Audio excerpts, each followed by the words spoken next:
नमस्कार, मैं सचिन दीक्षित एक बार फिर से आप सभी के सामने हाजिर हूँ। ओबीसी आरक्षण के मुद्दे पर जहां सुप्रीम कोर्ट की तरफ से खारिज कर दिया गया उस जो जिस तरह दलील दी गई, उस पूरे मामले के बाद में जिस तरीके से बीते दिनों पालघर में एक बड़ा आंदोलन हुआ था, उस आंदोलन के चलते डीसी ऑफिस में पत्र भी व्यवहार हुआ था, पत्र दिया गया अपनी मांग की।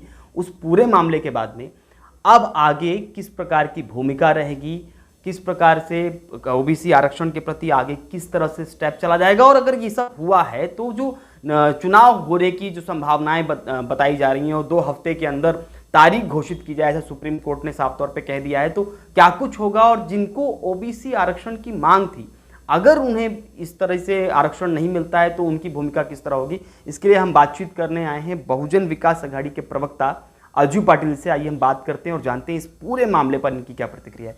अजू जी, क्या कहना है? खारिज हो चुका है जिसके लिए आप लोगों ने एक बहुत बड़ा आंदोलन पालघर में किया था, लेकिन अब सुप्रीम कोर्ट ने साफ तौर पे कह दिया है कि अभी आरक्षण के बगैर ही चुनाव करिए, तारीख जल्दी घोषणा हो जाए, ऐसा चुनाव आयोग की तरफ को भी आदेश दे दिया गया है।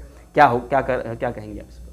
पहले तो ये है कि ये जो आंदोलन किया था ओबीसी आरक्षण के लिए, ये हर पार्टी ने किया था। पूरे ओबीसी समाज और अन्य समाज सबका सपोर्ट था, हमारा पर्सनल कुछ नहीं था। आज भी हम उनके साथ है। समिति जो डिसीजन लेगी उनके साथ हम रहने वाले हैं। ये एक बात हो गई। दूसरी बात ऐसी है, अगर इलेक्शन होता है तो बहुजन विकास आघाड़ी उसको फेस करने के लिए तैयार है। क्या आपको लगता नहीं कि जिस तरीके से ओबीसी आरक्षण की मांग तीव्र थी और हितेंद्र ठाकुर जी ने भी अपनी बात रखी थी कि ओबीसी आरक्षण मिलना चाहिए और उन्होंने मुद्देवार तरीके से बात भी की थी, सवाल यह है कि अगर इलेक्शन ऐसे होता है तो उन मांगों का क्या, उन बातों का क्या जो लगातार हो रही थी? पहली बात तो ये है, डिसीजन ऐसा था कि हर ग्राम पंचायत को अलग रूल लागू होगा।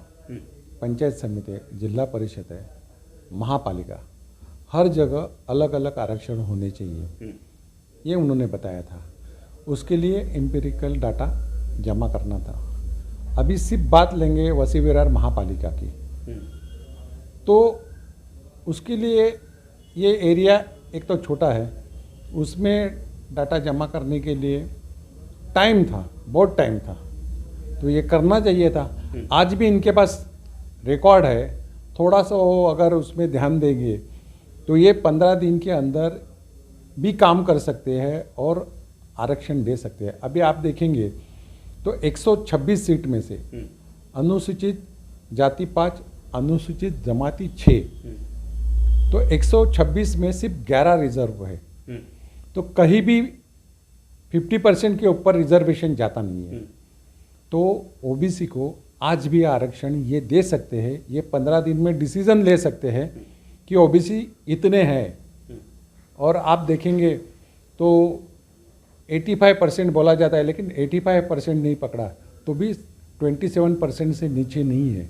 मान लिया इन सब जनगणनाओं में या इस तरह आरक्षित करने में ना बन पाए तो उस समय बहुजन विकास अघाड़ी स्वतंत्र रूप से भी निर्णय ले सकती है। क्या ऐसा हम लोग माने, या ऐसा समाज माने, या जनता माने, या टिकटार्थी ये बात माने कि बहुजन विकास अघाड़ी स्वयं निर्णय लेकर और ओबीसी लोगों को तवज्जो देगी? और जो खासकर कहा जाता है कि आपका पारंपरिक वोट रहा है उत्तर भारतीय, तो उन्हें कैसे आप संभालेंगे, ओबीसी को कैसे संभालेंगे इस पूरे चीज़ पे?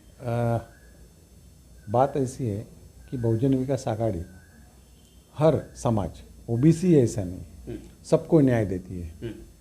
और जो आरक्षण नहीं मिला तो भी इलेक्शन में ओबीसी कैंडिडेट को न्याय मिलेगा बहुजन विकास आघाड़ी की तरफ से। अन्य समाज है उनको भी वही मिलेगा, जो आरक्षण है या नहीं है, लेकिन आरक्षण से ज़्यादा उनको प्रतिनिधित्व बहुजन विकास आघाड़ी आज तक देते आई है और आगे भी देगी। और कानूनन सलाह ली जाएगी कि आगे क्या करना चाहिए। जजमेंट आज ही आया है, अभी तक लोड नहीं हुआ है, तो आने के बाद क्या करना है कमेटी बैठेगी, डिसीजन लेगी, और जो संघर्ष समिति का जो डिसीजन रहेगा उसके साथ बहुजन विकास आघाड़ी रहेगी।